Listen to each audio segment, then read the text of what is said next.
I don't know why I just lost my voice. Many people are now cheering. Steve lost his voice. Yay! What an idiot. I can give you an old cluster that had no multiple pointers, and you can load it where we need it, do the math where all the hash marks need to be, make one counterclockwise, one clockwise, any color, any fonts, any graphics to do what I or the aforementioned Foose or Troy Ladd, what we need for that build. So it's not just we have super accurate, really great working gauges. We can design and come up with, and he can make it real, which is an amazing tool for building and creating. Sure. Hey, welcome to Car Guy Confessions, brought to you by ARP. I'm Jeff Smith. This is my car buddy Cam Benty and car builder Steve Strope, and we're going to tell you some stories. It's free. Welcome to another episode of Car Guy Confessions with Jeff Smith, my friend, brought to you by our friends at ARP. Go look them up at arp-bolts.com. Almost whiffed that. It's right there. So, yes. So, another special episode. So we should dive right in. Oh, it's special, all right. Because you're here. No. Okay, everybody knows who this clown is, right? Right? Yeah. I'm the clown. He's Steve. Right. Well, our special guest star, Shannon Hudson from Redline Gauges, right? Redline Gauge Works. Gauge Works, sorry. Okay. And is that with an X? No, it's not. It's W-R-K-S. It's normal spelling? It's normal spelling. I didn't do it cool like No, please don't do it cool. Yeah, because that... I'm going to change it. Yeah. W-E-R-X. Wait, is Gauge Works one word or two? Huh? Redline is one word. Redline is one word. And the word gauge, which is G-A-U-G-E, and I think the first story not G-U-A. It's not Gauge Works. W-O-R-K-S. So we got lots to talk about. So where should we start? Where should we start? Should we start at... How about mine and Steve's friendship? Okay. Where did that start? Okay. I want to hear that story. No, just reminisce. I want to hear that story. It's extremely cool because I was just talking with friends today, saying I'm coming up and filming today, and who filming with, and I said Shannon. I go, wow, I've been going to Shannon before he even opened Redline. He used to work at a place called Hollywood Speed. That's right. Hollywood Speedometer. Yeah, and I went down to him with so the first car I ever featured was the El Camino with you. Yeah. And then I did my Dodge Charger in the underground parking garage of Studio City. And I took that on Power Tour in '98. Yep. And I met Martin Weinreb, who had this really cool 72 Challenger. And I go, I got an idea for your car. And he's like, uh-huh. And it was, and we built together. I designed it, and then we built together because his hands were probably even more on it than mine. A car called Challenger X. And it was my second top 10 car of the year. The Scully was the first. Okay. And that's where... I went to Shannon because I wanted these gauges that were not factory and a different color and different stuff, and had met him. But you know what? I was thinking about that. I could have sworn I went to you before that. It's very possible. And it might have been the El Camino for Hot Rod Magazine. Yeah. The giveaway car. The giveaway car. It might. That's right. Yeah. The Hot Rod logo on the speedometer face. So that also was one. So before Shannon started up Redline, I already knew who he was, and he was able and capable to do these really cool things to take my idiotic ideas and make them real. And the first really big splash, the one-off custom thing he did for me, which I came in with a really pretty big, good idea of what I wanted, and I had the drop box for the gauges, was for a car we did called Hammer. And he collaborated and said, hey, I can do this layered gauge thing like on the Porsche 911s. Yeah, it was a Porsche Boxster, where the bezel. The center one's the main one. They intersected each other, Yeah, and he did the font was also Porsche. I think so, yeah. And Porsche. and it was it's one of its own special things on the car. Yeah. And so when he started flying the flag for Redline, I immediately jumped on board, and everything we built had his gauges in it, and I currently still bring stuff to him, but I'm nothing. I mean, Jay Leno goes to you, Chip Foose goes to you, You know, no, I'm saying it for you. I mean, you more than. I'm going to earned change it. my name to Biff, Right, sure. the country club. Yeah, why not? Biff's Gauges. Biff and Chaz. It's got a horrible ring. Biff's. Sell nothing ever. But it's been awesome to watch from my side, not just doing stuff with me and the stuff we've accomplished together, but watching you build everybody's And gauges. that's what was fun, because I would come to your shop every once in a while, and it was always like, so what are you working on right now? Show me something really cool. And there's always it was Doug stuff Glad cool. calling, going, we need some filler. Call Shannon and see if he's got some. Because there was you guys were always doing something fun. Yeah, though. we usually had something Yeah. going on. Yeah, well, Doug's Rambler. Yeah. We that's did. right. I did the gauge insert, and you did Yeah, stuff we for did that. that. And I That's put right. the shift light in where the cigarette lighter was, and we did all that together. And if you think about it, it's kind of cool, because when you're sitting at the car, tactically your hands are on the wheel, but if you're not looking forward, you're looking down at your gauges. So it's a contact, that the driver has. So it's two very most personal. important things are the steering wheel and the gauges. That's the connection to the car. Yeah, yeah. So and it's a big statement place. And I like it because it's also a what I call a 2%, 2% everywhere that's special. And someone's just sticking their head in, like they've been drawn into the car, like that looks cool. The stance is bitching. They go over and check it out.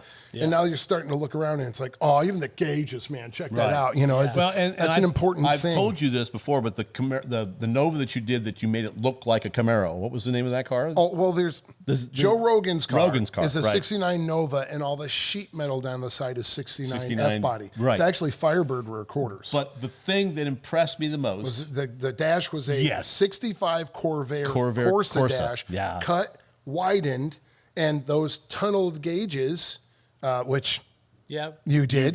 They're Speed Hut gauges, but we helped pick the fonts and do all the modifications to make them special.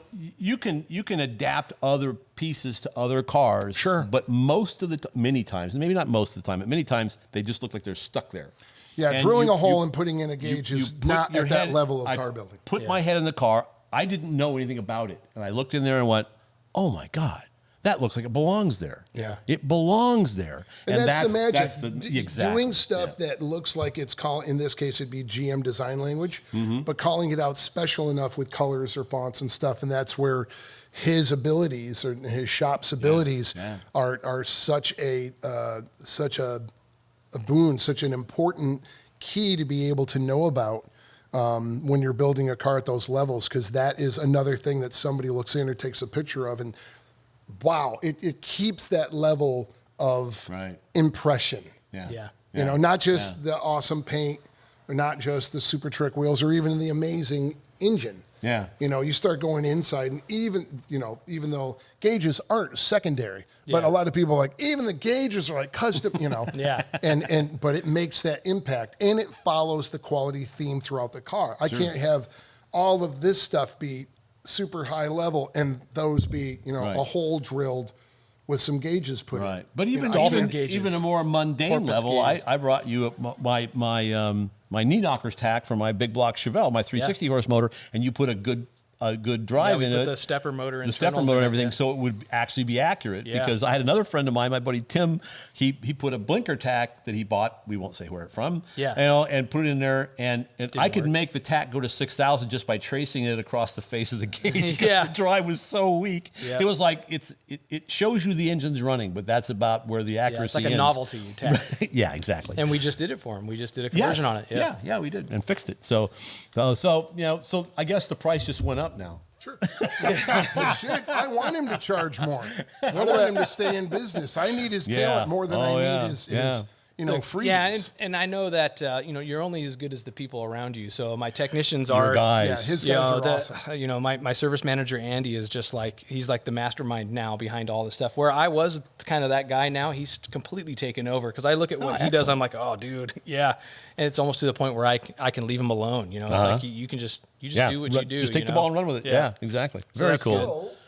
Hey, we'd like to thank our sponsor, ARP-bolts.com. We got a fantastic little backdrop here. They make an outstanding series of bolts, almost anything you would need for engines, chassis, things like that. In fact, we were at lunch today, and a guy asked you about the bolt on the back of your shirt, and I said, well, it's really about a head bolt. They neck the stem down of the bolt on a short small block Chevy head bolt, so that the clamp load is even across 3 different head bolt lengths on a small block Chevy. And, so that's the kind of technology that you get out of ARP. And we've all got stories on all that stuff. For a translation of what he said, call arpbolts.com. but the message is that you can't get any better than that. No, you cannot. There you go. Nope. Excellent.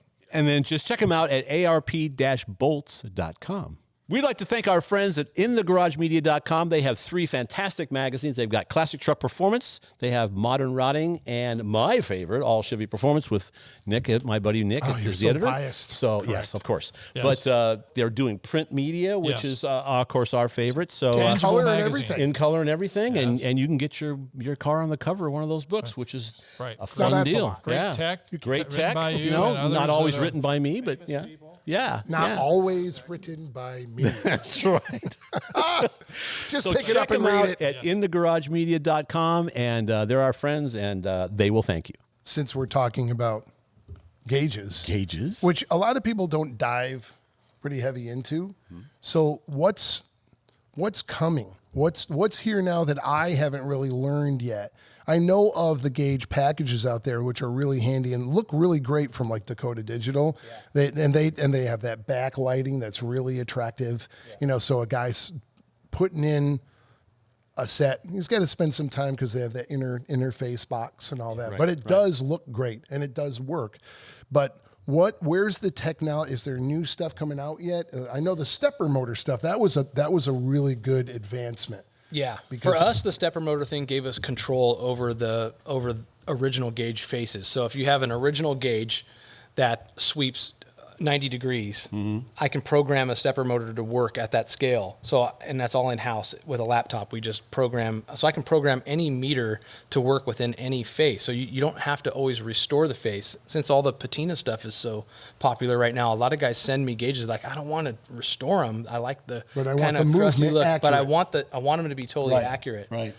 But Dakota Digital, I mean, we're a direct distributor for Dakota Digital. I work with them with a lot of SEMA show cars and stuff. Sure. Their RTX line, the retro version, Yes. so And I've meant used to look those like too. I original, like very but cool. modernization. Yeah, I mean, they're back ordered 5-6 months now already. Wow. Yeah. So that tells you everything right there, doesn't it? Yeah. I've got a Chevelle coming out with them in it. Yeah, I push people to them. A lot of people are like, oh man, don't you want to do the work? I'm like, it's like, I do, but I can sell you this product that I think you're going to really like, especially when you drive it at night. When you get used to turning the headlights on and seeing that whole thing light up. That is why I have it. Yeah. Why they did one for me for my Oldsmobile. Yeah. Because they don't have a kit for an Oldsmobile. Trust me. Not ever. Wasn't there a tack down on the console? Wasn't there like a bullet-shaped tachometer down on the console? Yeah. No, I don't have the console. Oh. I've got a mini console from a '67 Buick Skylark. Oh, okay. But It might have been a vacuum gauge. They made me the setup with a speedo, and I have a tack, an oil pressure, a water temp, and the altimeter. And there's a little tiny box that's a digital box that I can have trip, odometer, and all the rest that I can toggle through.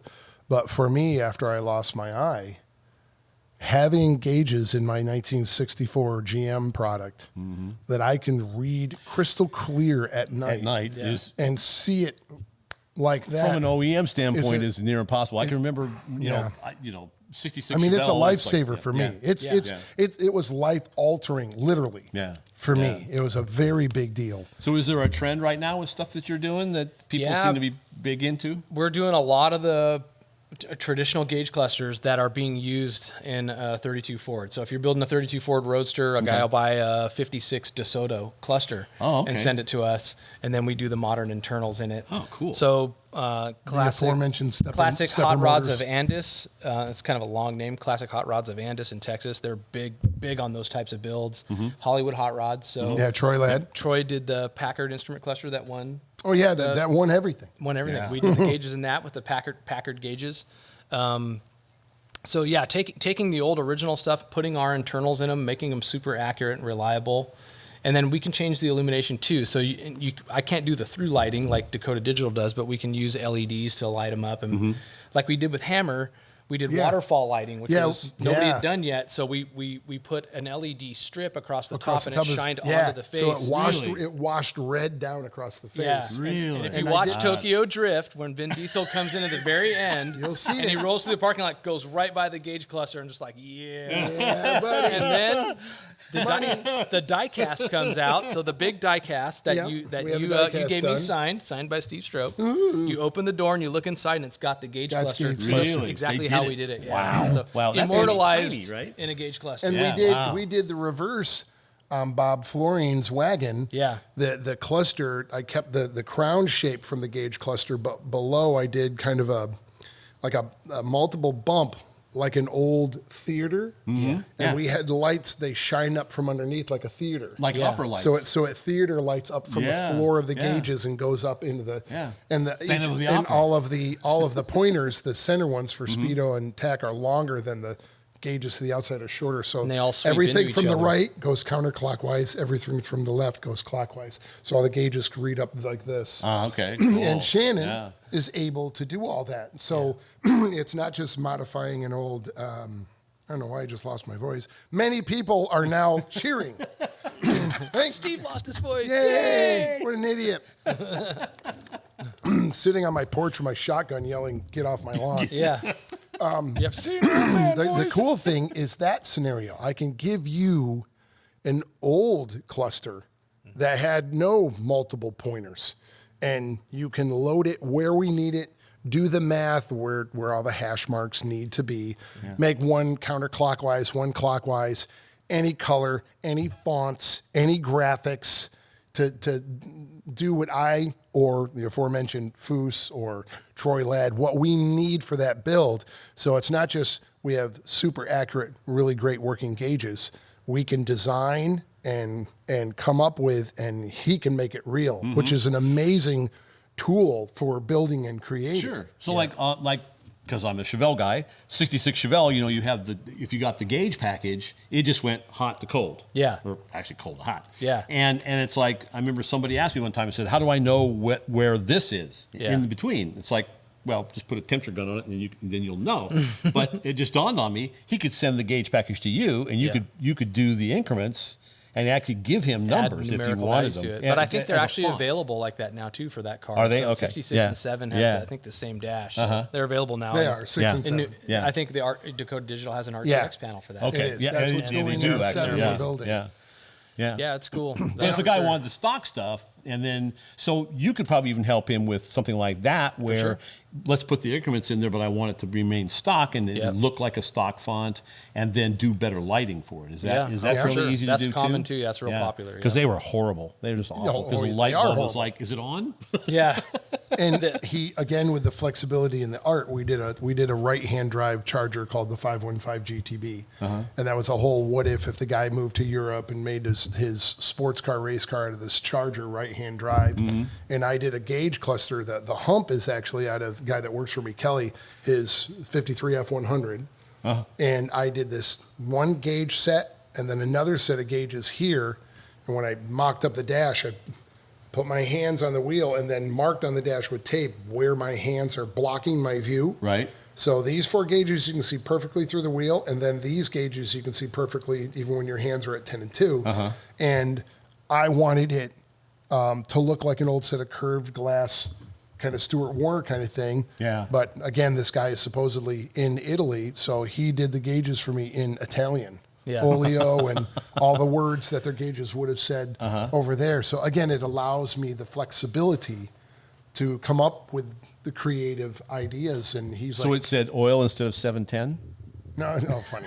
It said oleo and Oleo and aqua. aqua. Yeah. So it was in Italian. Yeah, and it was in kilometers. Fuel gauge was benzene, I think. Or something yeah, like that. benzo. Yep. Benzene or something like Yep. that. It was really, really cool. And I had that from all my Ferrari books. Okay. Yeah. So I'm like, I just brought pictures of that and said, make it say that. Right. Yeah. Right. So that again, that's a really cool way for us when we're designing and building. But even the guy at home, if you just want to personalize it, Sure.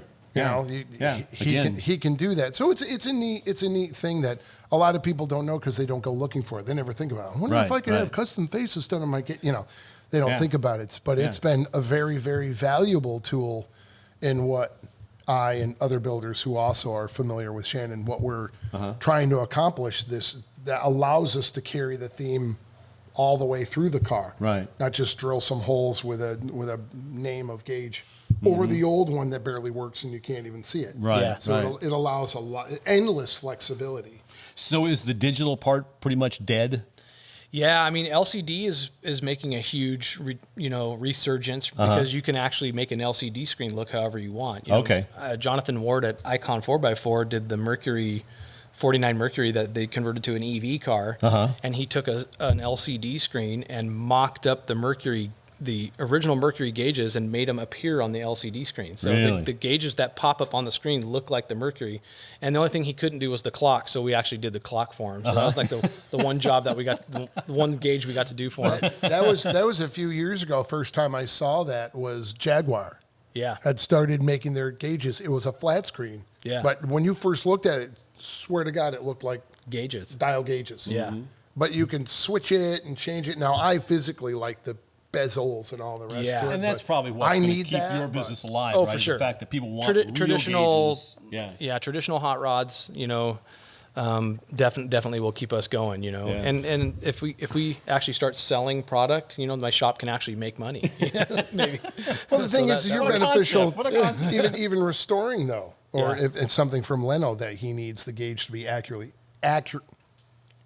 accurate, but visually look correct for the car. Yeah. You provide that service. It's Yeah, not we've done a just lot of super stuff trick. for him like that. So do you do a lot of Yep. stuff for like Pebble Beach and stuff like that? We did once before. I did a set of Duesenberg gauges for one of Jay's cars, and I don't think I'll do that again. I think I'm going to avoid the Pebble Beach crowd. Really? Yeah. Really? Why is that? It's just there's time constraints put on it.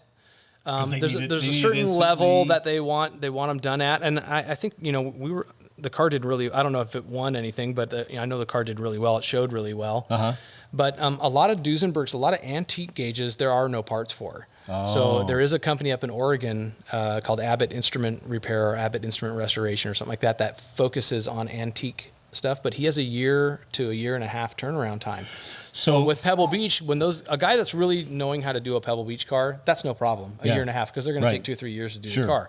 But they got to get the gauges to him Right away. and not wait until like, hey, Pebble Beach is in 3 months. Can you do the gauges? I'm like, no. No. Troy's done that to me occasionally too. Steve never. So to be Way a ahead real of Pebble time. Beach deal, if they can't do a video sweep, they've got to do it the way it was built. Yeah, to do a Pebble Beach I really never car. thought about that before because it's like it was all encased. How would you know? Yeah. But I'm sure there are people who would know. Yeah, they're very serious about it. Yeah. Yeah, Well, for it makes sure. sense too because that's the spirit of the concept of the whole Pebble Beach deal, right? Yeah. Yeah. Wow. As the Resto-Mod thing gets more popular, I think people really want to enjoy these cars. I think you're seeing a whole shift in age and the age group where guys are like, man, I've always looked at those cars when I was little. And now I can afford to own one, but I want to drive it every day. Yeah. I think our buddy Carl, who's sitting over there, was one of the first people to do that, like LS swap in a Camaro. Right. And daily drive it. I could Right. drive it to Willow Springs and race it. beat the snot out of it and drive it home. Yeah, so exactly. that's Well, and the becoming whole popular. pro touring thing in Stilo, that's really where that Yeah. started. And it wasn't Wait, just. what was it before it was called Pro Touring? He was there before it was No. called pro touring. Yes. G-Machine. Well, yeah. No. You know what No. that is. You know what that is. That was popular hot rodding saying, "Damn, we got beat to the punch, and we won't use that term, so we had to come up with a different The one." bottom line That's is what that this: was. Jeff Smith and Mark Stilo coined pro touring, and that's all there is to it. And everything else after that, no But insults you know what meant I to took anybody from that? else, or it's all following. When they did G machines, at first it was like, dude, why didn't you? But it just- wasn't even G Machines. Wasn't even like a week afterwards. It was like a year afterwards. Yeah, wasn't well, it? it took them that long to respond. It was a but Hot Wheel line, wasn't it? But you know what I took from that though? I took from that as it's like they can't follow what we're doing, but they like the idea. So I took it as a No, they compliment. I need took to it as like the idea. Well, of They course, had to. of course, and look where it went. Right. You had no choice. Can So- I use our platform to complain about something? Which I've never ever done before. Yeah. I can't.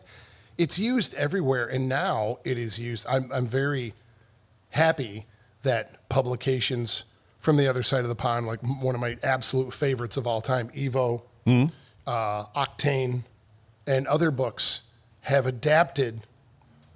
Is this the term? The term Resto-Mod. Yeah. Because there's so many cars there's Jaguars being redone, there's Porsche, there's a million different makes and European stuff being brought to new life, like our Camaros and Mustangs. Right. I'll just say it now. I hate that word.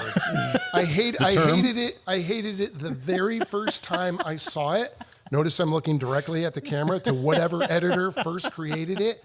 And no one's ever taken credit for it either. There's probably a good reason. Here's your little violin. Yeah. Resto-Mod. Restoration modifications put together in one word. Oh, my. I'm going to use it more often now. A 44 Magnum to my brain stack. I'm doing a Resto-Mod Primla now. Yeah, I bet you are. Yeah, I bet you are. Working on that website okay, I'm right done. now, right? I'm done complaining. I've never gotten to publicly say that, so I feel I'm a whole person. So you're now. unburdened now. I am unburdened. Yes. The word is You look lighter. Pretty much. The word just drove me crazy the first time I heard it. Resto-Mod. Okay, I'm done. Sorry. Okay, good. Moving on. So we'd like to thank our sponsor, ARP and ARP-bolts.com. And I mean, we all three build cars. We all work on this stuff. And I tinker. You tinker. I tinker. Yes, we all build. Yeah, and you know what? It's kind of a really cool multiple purpose fastener for me because there's all the science and all the technology, which is bottomless. Trust me. Unbelievable amount of research that they put into these things. Absolutely. And on top of it, you get them out of the package, and they're absolutely beautiful. Which I've joked before, it's like jewelry for your car. And when pre-oiled. we're building when we're building a high end car, there isn't anything else going on it. It's part of the criteria for me to have them lining the engine bay, not just on the engine, everywhere. Yeah. So you get all the strength, the durability, the reliability, and fantastic good looks. Sure. Kind of like Jeff here. And without peer. Without peer. And you know what? Or pairs. Without peer, there's nobody else that does what they do. It is. So check them out at arp-bolts.com, and they can help you out. So we'd like to thank our friends at allamerican.com. They make some fantastic suspension pieces, coilover shock conversions. We put one on my Chevelle. Outstanding little piece of operation. I just did a story on an El Camino. On an El Camino, that's right. And it's running a hot rod. Look at that. Yeah. So, and then I think there's a little promo There's a promo code, CarGuy10. So when you're online, put in CarGuy10 and you will get 10% off. Look at that. Well, that's not bad. And we don't expect you to send any part of that back to us. No. So I think we should really push that, right? You know, Absolutely. So you're on your I'd like own. some. You're on your own. So thanks again to aldenamerican.com and check them out. You have a couple of cool cars. I do. So let's talk I've about accumulated a let's few. talk about the green car first. My green Plymouth Valiant, yeah. So 69 Plymouth Valiant. I bought it for $500 out of the recycler classifieds. Okay. In 1995. 95. Wow. Okay. And it was I thought it was $400. earlier than that. Wow. Okay. No. Yeah. Yeah, 1995. Which is You still bought that when 27 you years moved out ago. Yeah. Really? Yep. And it sat for a long time because I wasn't sure what I wanted to do with it. And then And it was originally a 6-cylinder car? 6-cylinder, yeah. And I drove it back. I paid $400 for it and drove it back from Lake Hughes into Santa Clarita. Wow. And it burned oil and leaked and smelled, but it ran, you know. And it typical didn't have Mopar. rust, so it was a nice clean car. The owner was I don't think it was the original owner, but I know it had like 275,000 Okay, miles so on it. it had some It had some miles on miles, it. but like typical slant six fashion, it was just would always run ran forever. It always Oh yeah. start. Oh yeah. And it would leak and smell and did a bunch of other stuff. And my father-in-law gave me a 360 out of a Canadian cop car. So it was a 1980 360, came out of a Dodge Diplomat. So it was originally a 4-barrel motor. Mm-hmm. I bought the Dick Landy How to Rebuild a Small Block Mopar book. All right. All right. And pictures of Robert Landy in it. And they were local in Chatsworth at the time. So I called and actually talked to Robert Landy and I was like, hey, I want 400 horsepower. What do I need to do? He's all, come on in. We can take care of that for hyper you. eutectic pistons and, did all the typical stuff that you did to a small block Mopar. And the car went like 1280s at 104 miles an hour, 102 miles an hour at Mopars at the Strip the first time I ever took it. So, with the original 6-cylinder? No, with the 360. No, the transmission though. No, I had a torque flight that came out of the cop car. Okay, so you had a 904? 727. 727. Yeah. Okay, cool. Yep, Excellent. 20 Then it ran 500 stall. 12 what? 1280. 1280. At 102. Yeah.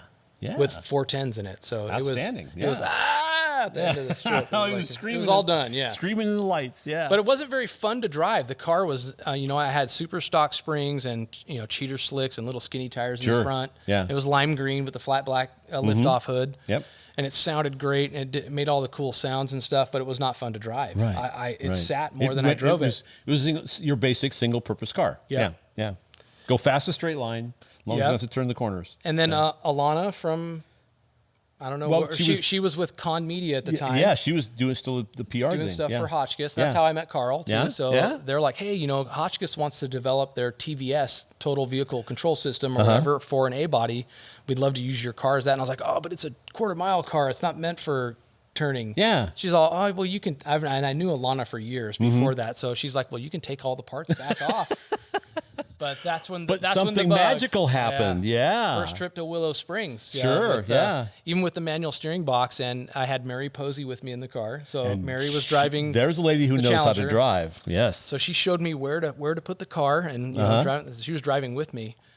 And that was it, man. Yeah. I was like, okay, It was like, now I need a roll cage. Now I need this. And now I need seats, because I had these little seats in it, and you're fall all sliding over the all car. over the place. Yeah. And people don't realize how important that is. But once you get the car to turn the First thing I corners, had to it's do. all the lateral G-forces and a flat slab seat will not, even with a seat belt, won't hold you in. I mean, you're hanging on the steering wheel to try and stay in position. Yeah, I bought a Bride replica seat off Craigslist for like $150 and mounted it in one position. And that was just my position, and that was it. Right.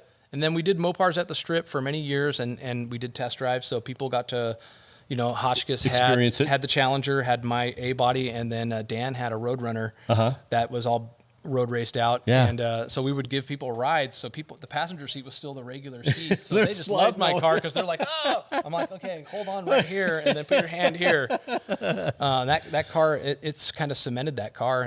And then you guys later on with CarCraft, like, hey, I want to get rid of the 410s. I got to put 355s in it. So you guys did a rear end tech article with Doug Glad at CarCraft. Yeah. And did that, and I've done a few other tech articles. I think Holly stepped up and did the EFI before the Terminator, not Terminator, but before the Sniper. So it was Terminator. Terminator, yeah. Because it had a Paxton, and then Paxton did a supercharger on it. Supercharger on it. So it went through the motions with you guys for sure. Yeah, exactly. Through the years. Very cool. And now it has a Pentastar V6 in it. So I put an engine out of a Jeep Wrangler in it. Very cool. Yeah. Yep. So that's all the weight is off. Probably took 100 pounds off the nose. 250 pounds. 250 pounds. Lighter than a That's small not a one. very heavy car to begin with. 2,900 pounds without the cage in it. So And it it's took probably 250 3,000 with the cage in it. So 250, that's like Yeah. pretty close to 10% off the nose. And the motor's so short Yikes. that it sits up against Yikes. the firewall, so the weight off the nose of the car is almost gone. Huge. I haven't even have it weighed yet, but I'll bet you it's probably close to 50-50, weight balance. Wow, that's fantastic. And it's finally getting sorted, so I can get in, hit the key, start it. Don't have to pump it. Don't have to do nothing. All that stuff. No And funny smells. And it makes makes for a much more fun car. I'm sure that people are thinking, it's but you fun. went backwards in power. And it's like, well, but the drivability part of it and the fun factor, because now you can actually drive it more aggressively. I think this is something, that a lot of people don't understand, because the magazines, well, there aren't any magazines left anymore except for a couple. Everybody even the websites, they all want to push 1,000 horsepower this, 1,000 horsepower that. Yeah. And people who have never experienced real horsepower, we're not talking 1,000 horsepower. We're talking about 500 to 600 at the wheels, which would be 600 to 700 at the flywheel. Yeah. That is awesome power. Yeah. And what happens is it makes the car very hard to drive. Yeah. They're rocket ships. This morning, we were talking about your Can-Am book. And we were talking about motors. Can-Am cars at 1,400 pounds with about 1,000 horsepower. And they're brutal cars, and which just puts those drivers back then, as far as I'm concerned, on God status, because how they could drive those cars that fast and not kill themselves is just I just can't wrap my head around it. It's just impossible. So. But back up and flip it over. Yeah. Now you've got a car that is much more manageable, and you can drive it a lot more aggressively and still be in control.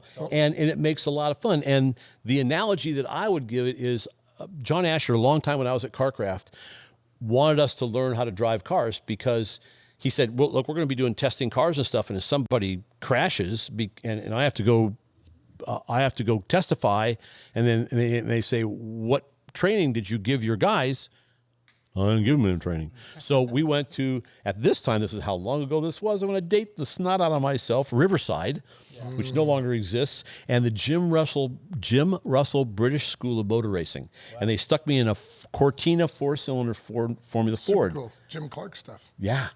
and I'm thinking, it's a 4-cylinder. How fast could it be? Scared the snot out of myself. Yeah. I mean, religiously, almost every lap, I'm going to die. I'm going to die. I'm going to die. I'm going to die. Miatas that destroy everybody at the autocross. This clunky, because it's a transaxle, this clunky shifter mechanism that I never mastered. So I was always over revving the motor. And they had these old tattletale tacks, and they would come in and go, "You over revved the engine again," which was with a rod that they stuck down through the cowl, so you couldn't get to it to zero it before you came in the pits. But it was just a hoot, and that was how I learned to drive. And it was like, man, you can have a lot of fun with these things. So the other side of it is now you can take that car and really have a lot of fun with it. Did you want to say something? Yeah. Okay, go ahead. If you take all the lore and it goes for more money out of it, and you take just a person who's learning to drive performance driving, and you give them a 289 or a 427 Cobra to drive, or a 327 or a big block 427 Corvette to drive on a track, both cars having the same tires on them. The small block car. Unless they're insane. They're extremely talented. The small block car would be faster every time, and because it's more manageable, balanced, everything else. Yep. It's all about the vehicle dynamics, not the bragging factor that I have a giant engine. It took me a long time when I transitioned from being a drag racer to let's turning corners is actually a lot of fun. Yeah. And I approached it, unfortunately, like a drag racer. Well, if I just throw more horsepower at this car will go faster. Yeah. And I had a guy there was an event called, Carl may remember this. It was in Las Vegas. It was the Triathlon of Motorsports, and we had one pass on the drag strip. You made two passes on the drag strip, 3 laps in a paved 3/8 mile oval, and then 4 laps on a road course. And then you took the fastest lap time from each one, and they classified you. They were race cars and then street cars, production cars and GT cars, but you all had to run DOT tires. Yeah. And so you could bring an Indy car if you wanted to with DOT tires. Yeah. I really wanted to do that really badly. I just didn't know anybody that had one that would let me drive it. And I showed up the first year with my small block Chevelle, and I'm parked next to a guy with a Citroen. This aardvark looking car with a front wheel drive. It was the dumbest thing I'd never seen one before. And I was making fun of the guy, and he kicked my ass on the road course. It was embarrassing. It was really Citroens embarrassing. had self-leveling suspension, so you go around a corner and it would automatically. No, I'm sorry. It wasn't a Citroen. It was a Saab Sonnet. Oh, okay. A Saab Sonnet. And it was the dumbest thing I'd ever seen. And he was in C production, and I was in A production. And he kicked my butt on the road course. And it was like, it was humbling. It was very, very humbling. So to that point, it can be something way underpowered, but yet if it's nicely balanced and it's easy to drive and can pull the numbers, it can be fast, Yeah, and Edelbrock makes a supercharger for that Jeep, that Pentastar V6, because it's a really ugly motor. I mean, I know, and it probably looks Steve is a master of engine compartments. If he saw my engine compartment, he'd be like, he'd probably dry heave, because the plastic brackets and things that are on this motor just make it look super ugly. So the Edelbrock supercharger actually covers all that stuff, so it makes it actually looks better. And that will pump how much power? It adds 100 horsepower. 100 horsepower. So it'd be 405 horsepower. Yeah, 410 horsepower. there you go. And still be balanced, because it only probably add, maybe 30 pounds to the nose, probably, something like that. Yep. So it's not very heavy. Yep. Because it's probably going to be it's not going to be a 2350 supercharger. No, it's going to be smaller, probably for sure. 1700, something like that, like a TVS, something like that. It'll be fun. Yeah. So that's very cool. I'd like to go back to your Hotchkiss thing. Yeah. And just, how it's neat how this begat that. Mm-hmm. So long before Hotchkiss had gotten into the Chrysler thing, I built a car called Dustia. Mm-hmm. And I didn't know that. We did the gauges in that. Yes, you did. Carbon fiber. I wanted a stronger. First gen. Those cars got strut rods like a Ford Mustang too. Or a Ford Mustang also. No, a strut rod.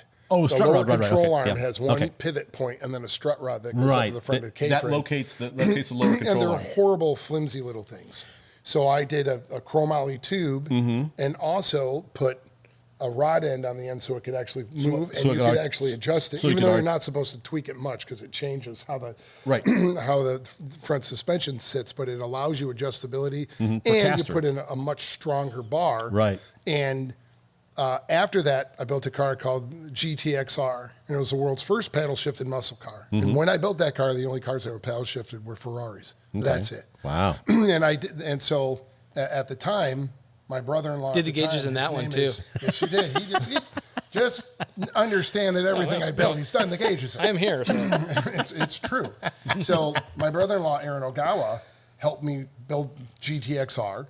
Because he was at Hotchkiss at the time. No, he hadn't been to Hotchkiss yet. Not yet. I introduced him to John Hotchkiss and told John, hey, this dude's got a mechanical engineering degree from USC, and he's an SCCA road racer, so he understands seat of the pants. Yes, so he has John the credentials. Hired him, and they wanted to start expanding. Okay. So they started doing Chrysler stuff. Chrysler They stuff. borrowed my.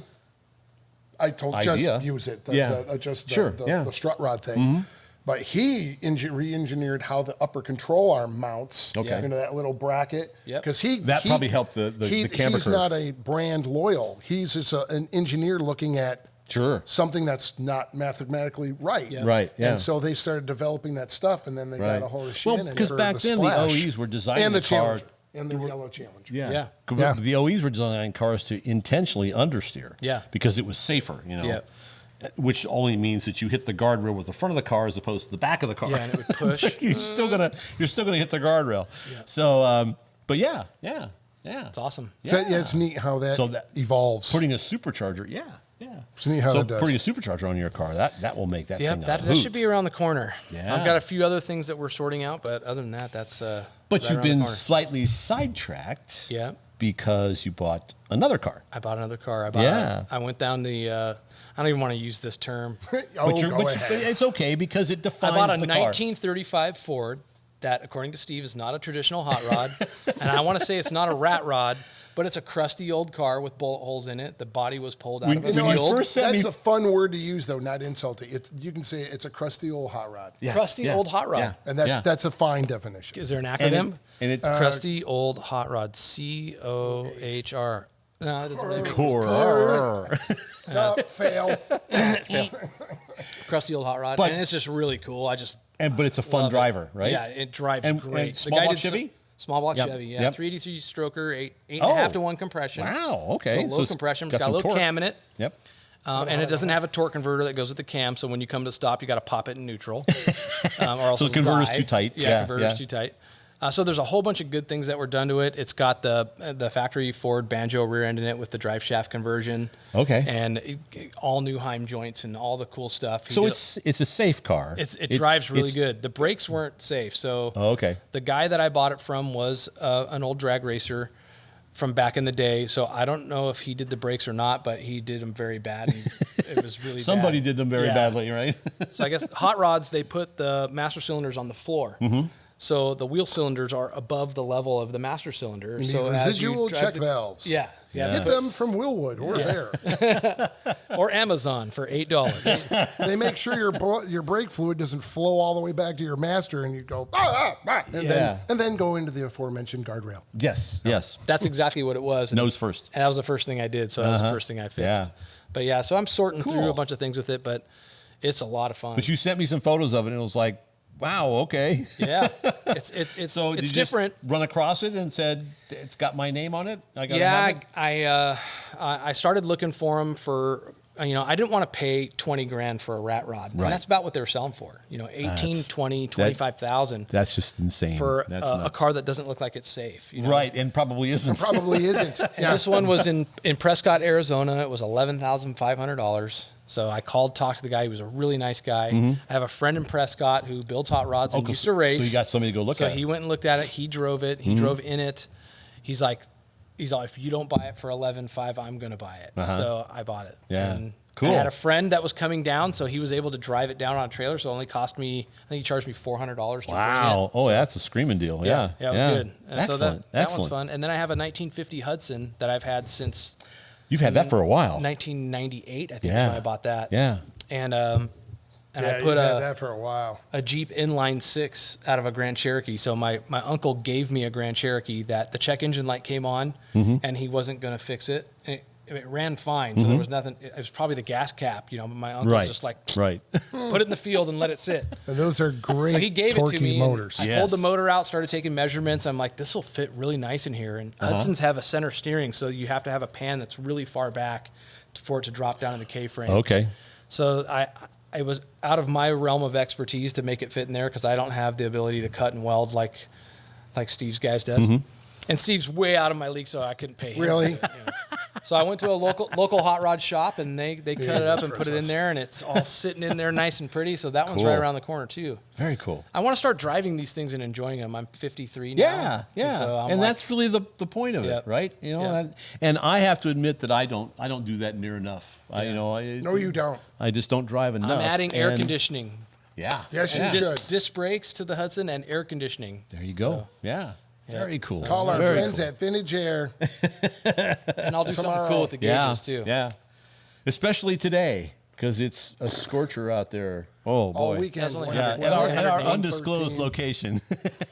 Apparently, there's no air conditioning in the back cave. So any other future projects? Things that... No, let's finish what I have. Finish what you have, exactly. I have a 59 Plymouth Belvedere, like the two-door Batwing car. Yes, I So remember that's been that. at my shop for a long time. Yeah. So I would like to I'm going to probably do Gen 3 Hemi swap in that. So those motors are coming down in price. So that would be very cool. Get a 5.7 Hemi out of a... You might be able to talk me into building an engine if there was some way to ship it back from Iowa, because a friend of mine in Iowa said, I know where there's one of those things sitting in a field. You can have it. Yeah. A 5.7. And the family of raccoons. Yeah. Yes, which And would possum. come no charge. That's yeah. right. Yeah. Yeah, supposedly you can take a 5.7 Hemi. If you get 2009 and newer, you do a cam swap, and you're close to 500 horsepower. Just with a cam swap. I think pretty close. It depends on how hard you want to spin it. But but I'll tell you what, those things make serious power. I want to build one just because they make such good power. I just don't have any place to put it. Yeah. You put it right and into the boat. I brought up the idea of swapping it into a 65 El Camino. Yeah, and I was just you were completely against it. abhorred. Yeah, here's what needs to Hit the happen. table now. You need to give me the El Camino, and then go get whatever it is you want to put that motor in, and life will be fine. Yeah. So Is that the flame El you talking Camino? about- no, blue El my son's Camino? car. My son's Okay. car. Yeah, his 65. yeah, Yeah. yeah. He said, let's put that in my car, No. Dad. I said, everyone will hate you. He goes, I don't care.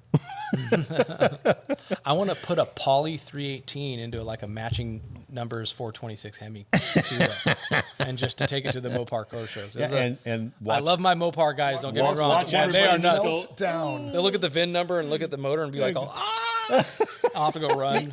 And they'll have to they'll hit the rev limiter really Steve fast. wants to right? do it. No.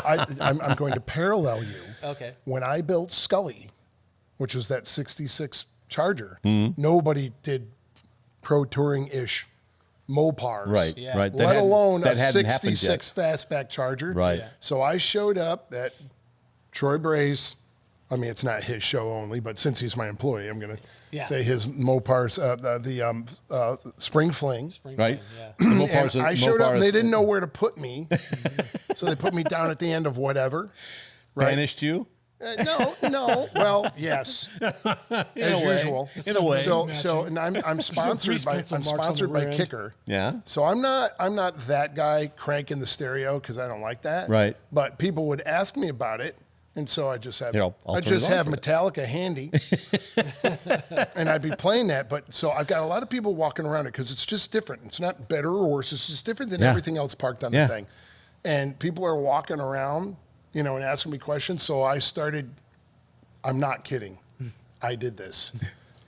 I was acting newbie to the Mopar world. Yeah. Obviously know how to tinker, but newbie. And I go, this thing, when I found this thing, really cool car. I thought these lines were neat, and I love that 4-bucket seat inside and stuff. Right, yeah. And the thing is, it had this big Hemi Oh no! Yeah, And I saw, and their eyes get really big. oh yeah, they went, you what? You what? And I go, well, the guy who sold it to me said it wasn't the original motor in the car, but he wanted it in there, and I made a deal with the guy, and he put it in a boat, and so I just ran this. This is a really good, reliable 360 out of a Cordoba. And they were all going, oh, yeah. you hooked them by that time, right? No, the best part is I'm walking around the show field. You're and it's hearing like, the story. That's the guy that took that. I'm like, oh, you're so gullible. Should we kill him now Yeah, or I'm wait sure until there the was- show is over and I'm then sure kill there him? was a lynching plan. That's funny. That's funny. It was That's so, funny. So easy to do. I'm watching the guys go.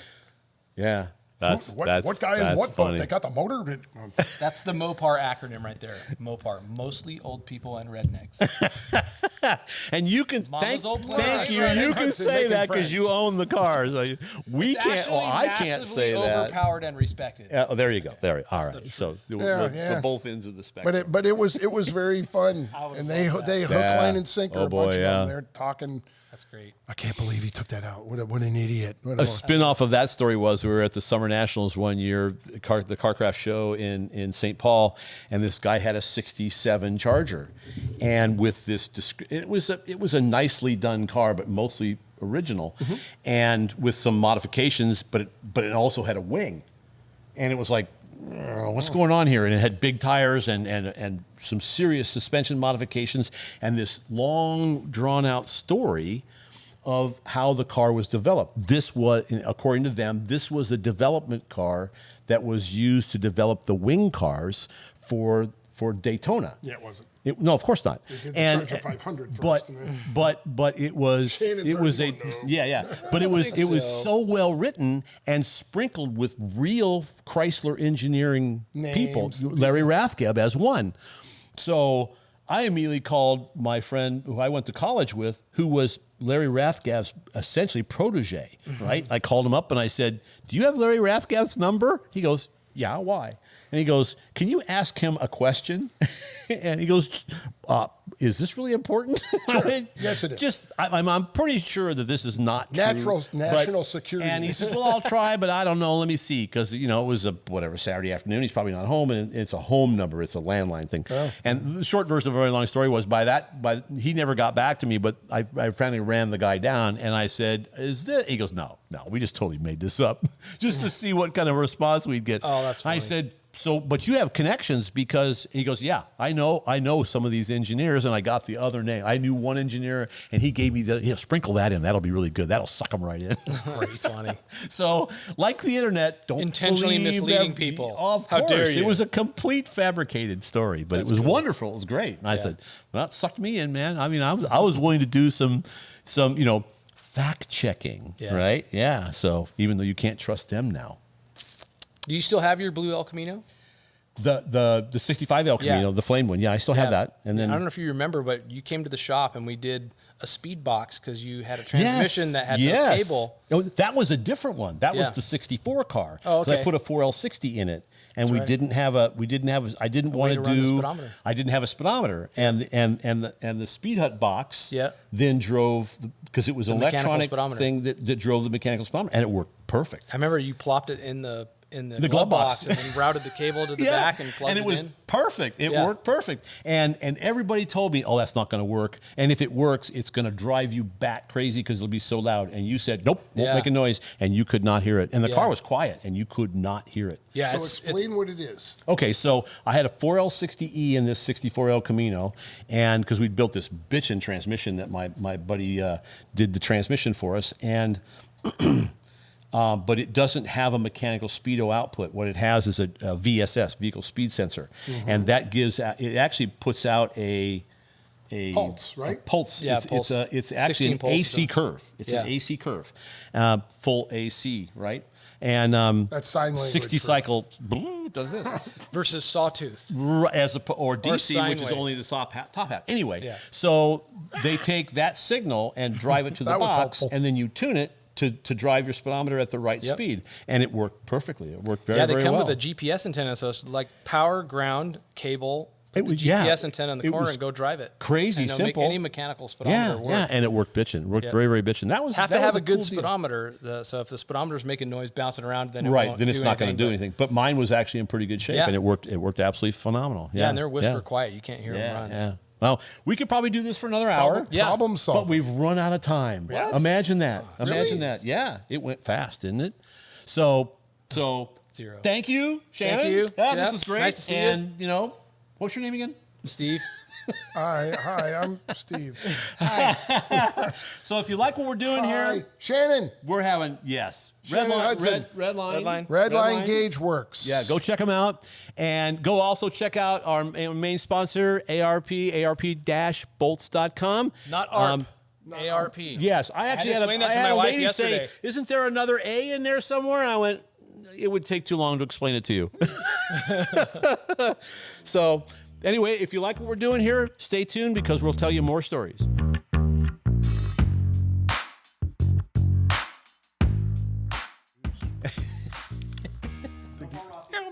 No Paul Rossi. Paul Rossi. The Rossi rule. The Rossi rule. What? Don't tap on the counter. What are you talking about? I never do that. How dare you suggest it? Why, I'm offended. I'm offended. I'm offended. I'm appalled.